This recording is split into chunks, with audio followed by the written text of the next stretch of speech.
Now, we referenced these numbers a couple of nights ago. Data from Bloomberg shows that companies in South Africa have announced about 10,000 job cuts less than 3 months into 2020.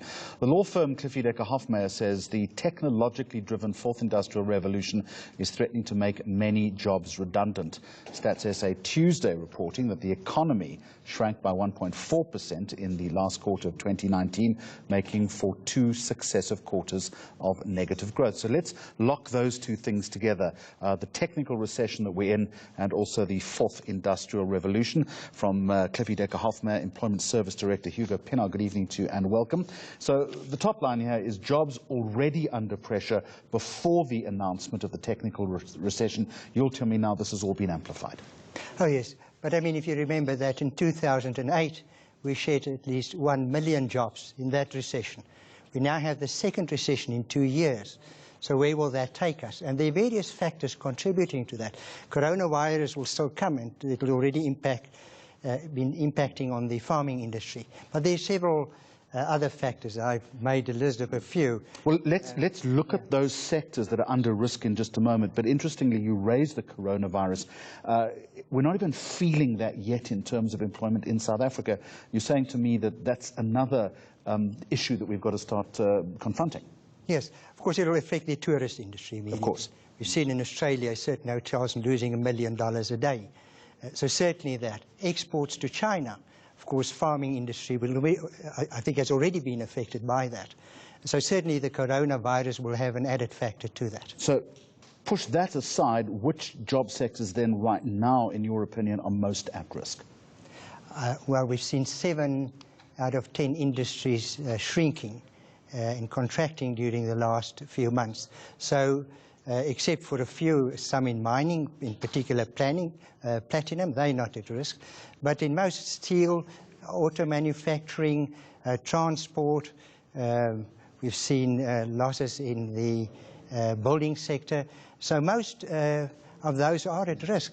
And wherever you rely on Eskom, you're potentially at risk. When you rely on water, you're potentially at risk. We've seen that in the poultry industry. Overall, 7 out of 10 is not a good and a positive. It certainly isn't. Let's wind back the clock 12 years then, if we can.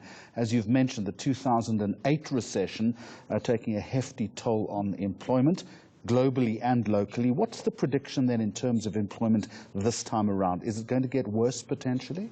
My sense is it will get worse unless the 3 social partners get their act together, and that would be government, labour and business, and enter into a genuine social accord. Jeremy, all 3 parties go to that almost a plenary session as independent parties, where the one can't rely on the other, or the one hides behind the other, as we have at the moment. It's a nice wish list, but we know that given current tensions between those 3 principal pillars, that's unlikely to happen. Yeah. Well, then it becomes suicidal, doesn't it? Because then there's just no hope. Because how are we going to address those issues? If you look at every country where they've addressed some form of recession, they've said, let's look, for instance, at employment. Let's look at employment protection. Consider relaxing that to some extent. That's what Germany has done. And look at their unemployment rate as opposed to others where we've not seen that.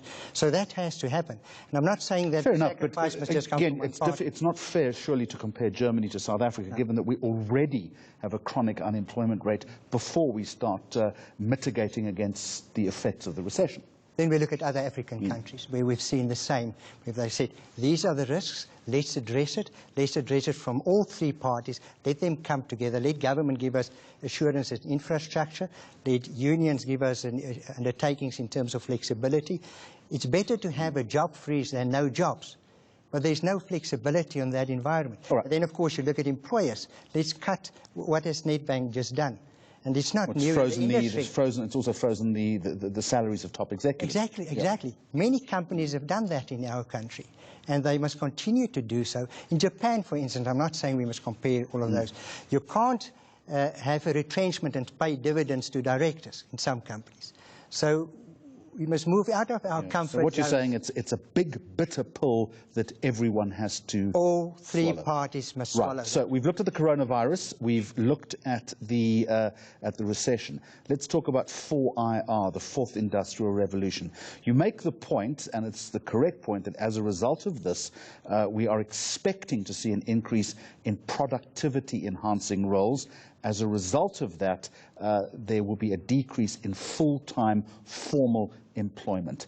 That's already happening, isn't it? It's been happening for the last few years. You will recall, Jeremy, Clinton spoke many years ago, I think before he possibly met Monica, but he spoke about the jobless growth scenario. And that's been happening since when? So it's not new, but it's come much more to the fore lately. Because of the fourth industrial. But there seems to be a reluctance to accept the prescripts of 4IR in this country. Yeah, Why absolutely. Well, there's a reluctance to change. People want to stick to their ways.